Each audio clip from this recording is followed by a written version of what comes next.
Hi everyone. Okay, so today we're quickly going to talk about confidence intervals. So what we've done before is we've had a look at sampling distributions and how they work, but now we want to have a look at our confidence intervals. So when we talk about confidence intervals, I will refer to it as CI.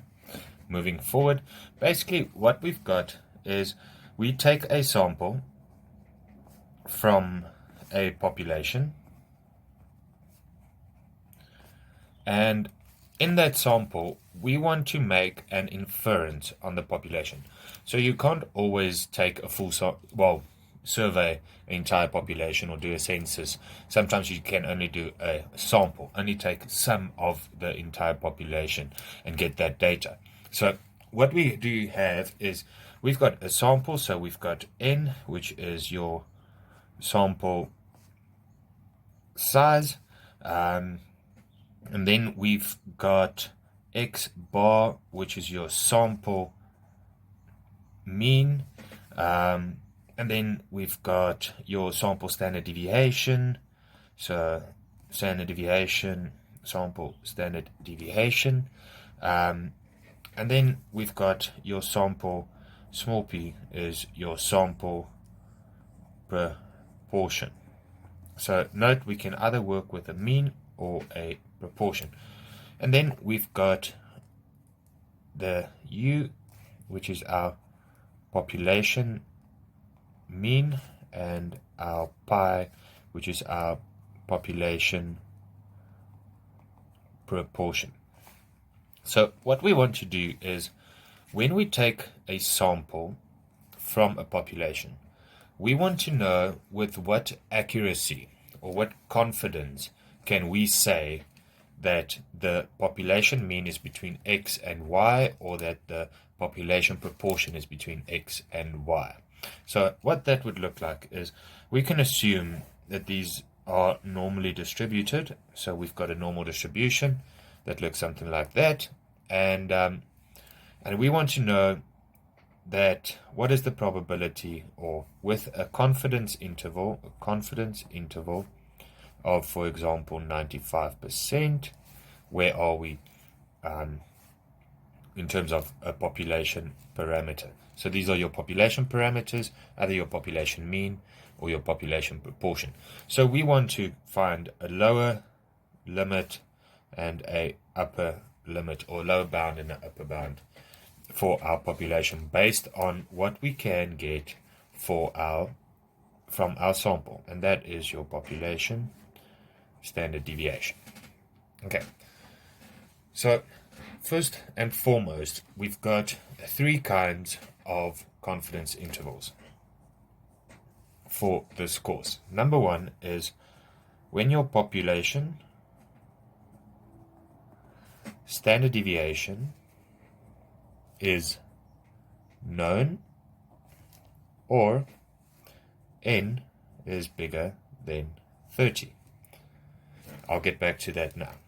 The second kind that we've got is when your sample standard deviation is known, or n is smaller than 30. And then thirdly, we have got proportions. All right, so what does that mean? These two, we work with the mean, and the mean, also known as average, and here we work with proportions, so that is percentages or ratios. Okay, so these are the three kinds that we will be looking to find. So how do we do these calculations? So I'm going to start off by population standard deviation is known, sample standard deviation is known, or it's smaller than 30, and then our proportions. So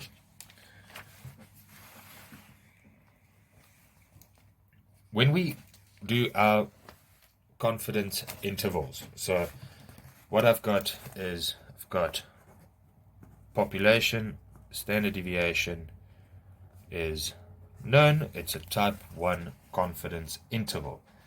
And how we get to our confidence intervals is we have got a standard formula. That standard formula comes from our Z transformation, which we've seen in the previous learning unit, which was that of sampling distributions. So what we've got is Z is equal to X bar. X bar is our sample mean minus our U. Our U is our population mean, standard deviation of our population over the square root of n.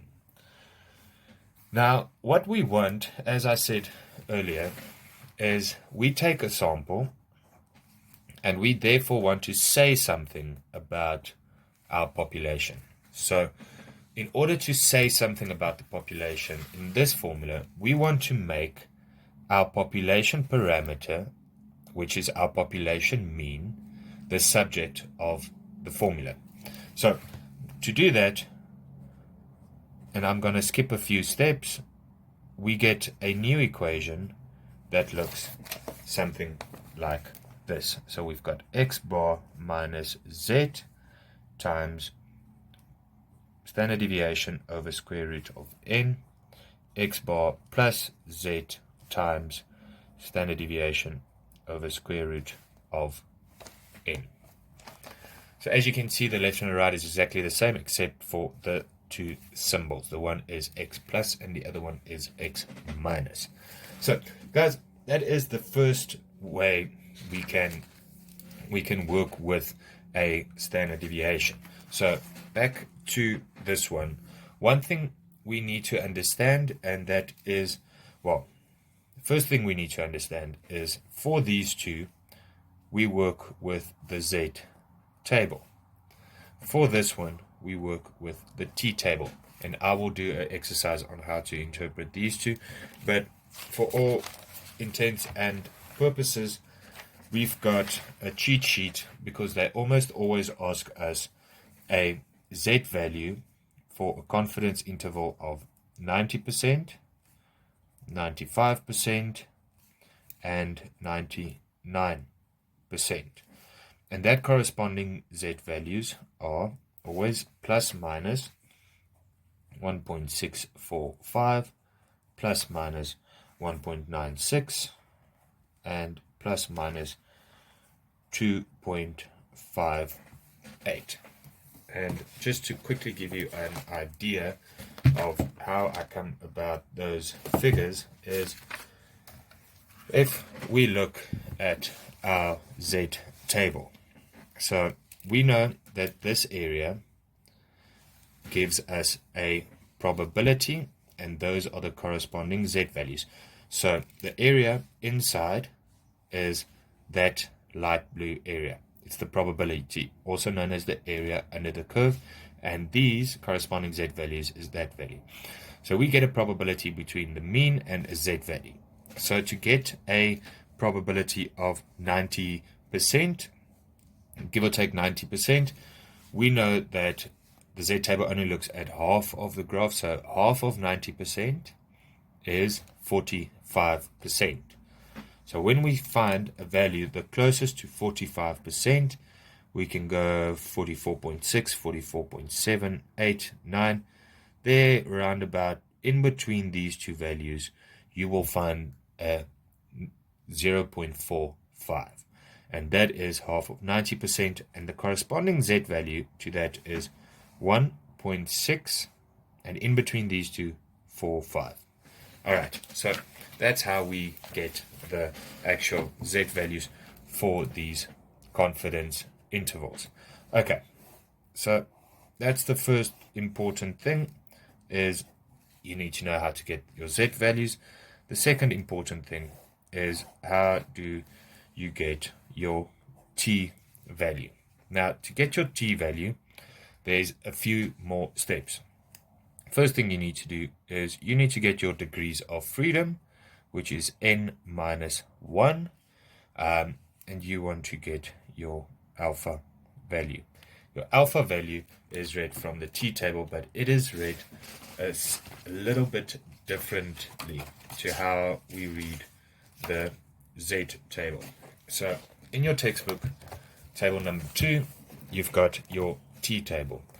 Now, as you can see, this is the inverse to your Z table. This is the outside area to what we normally read in the Z table. The Z table is from your mean to a value. Your T table is more than a specific value. So that is your alpha. All right, and here you've got your degrees of freedom. So when we say we're working with a 90% confidence interval, we know that a 90% confidence interval is, because it's symmetric, will be something like that, and therefore there's 10% remaining. This is 90%, so therefore that would be 5%, and that would be 5%.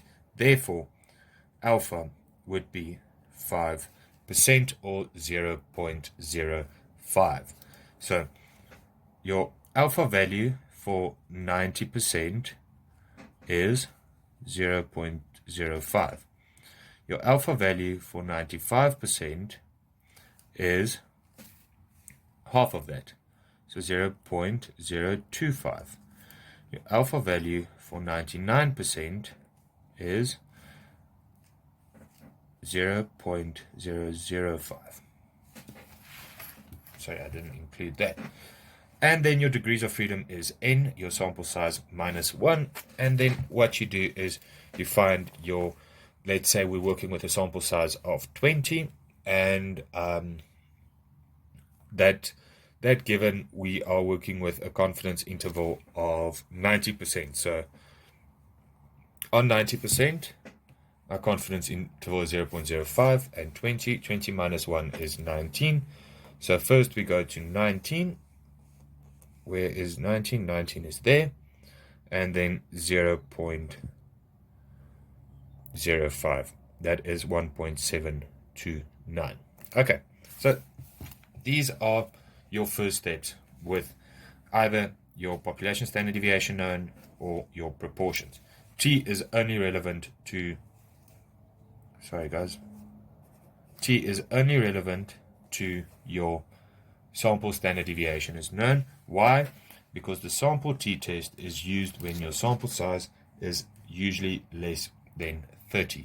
That is your central limit theorem. So when your sample size is smaller than 30, you use the t-table. Bigger than 30 and you work with the population standard deviation, you use the z-table. In proportions, when we've got percentages, we use the z-table. So apologies for that little bit of confusion. You've got your z-table and your t-table, and you need to know which ones to use. All right, guys, so let's go on in terms of what the formulas look like. So this is your formula when you work with the first kind, population standard deviation is that. So we know how to get our z value. I've just explained that. Your population mean is given, your standard deviation is known, and your sample is known. And for the rest, we will just complete the formula. I will get to exercises a bit later.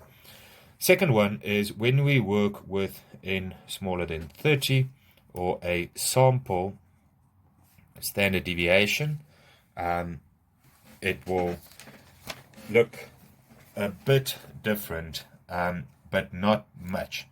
The big difference is that in our formula, we will use x bar minus t, and then s, which is, you can fill it in here, s is our sample standard deviation. So that is s or that, depending on the formula you use, over the square root of n, and again x bar plus t s over square root of n.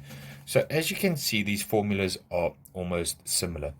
The difference is we make use of z there and t there. The other difference is we've got a sample standard deviation here. We've got a population standard deviation there. So those are your first two kinds of your confidence interval.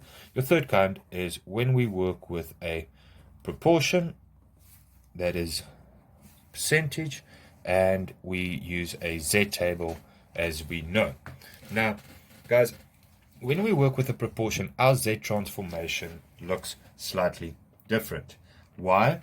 Because our standard error that is used at the bottom is slightly different. So what we've got is your standard error for a proportion is the square root of P1 minus P over N. Now, as you can see in this formula, your standard error is at the bottom, and that goes there. So for all the rest, we replace it as following. We've got Z times square root of P1 minus P over N, and that is to give you your population proportion of P minus Z. Sorry guys, this should cover both of them. 1 minus P over N. Alright guys, so now as we put it out, we can see that we've got three extremely similar but still distinct formulas. So the most important part of your confidence intervals is firstly to identify which one of these you need to apply. So when we write out the steps is for confidence intervals. Confidence interval steps. Number one is identify the type of problem. Is it a type 1, 2, or 3? Step 2 is to calculate or get your Z or T value. Step 3 is complete the formula.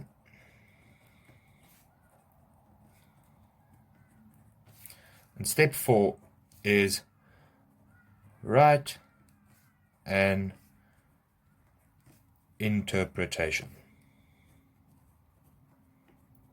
Okay, guys, now on the last one, which is where a lot of students lose a lot of marks, is how do you write an interpretation? So what I'm going to do here is, just out of argument's sake, I'm going to say that as an example, let's say n is 100, so it's more than 30. Our standard deviation is 10. Our Z value for, let's say it's 90, is 1.645, and our X bar sample mean is, let's make it 10 as well. So then we'll have 10 minus Z 1.645, 10 over square root of 100. Square root of 100 is 10, so 10 over 10 is 1. So multiplied by 1. And then the same here is 10 plus 1.645 times 1. And guys, I just chose these numbers for this for you guys to see it. So then you'll have 10 minus that, which would give you round about 9 point, what's that, 3, 4 something. And on this side, it would be a bit easier, is 1.16456. And you can state that because Z, well, 1.645, if we go back here, 1.645, our CI is 90. So back to our example, let's just say our CI is 90%.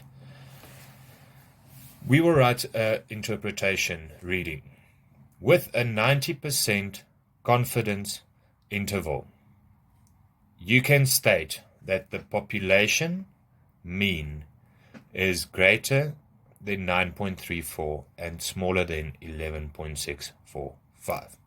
So guys, all you do is you take the information you've got and you write it out in words. Okay, thanks guys. That is a quick crash course on the basics of confidence intervals.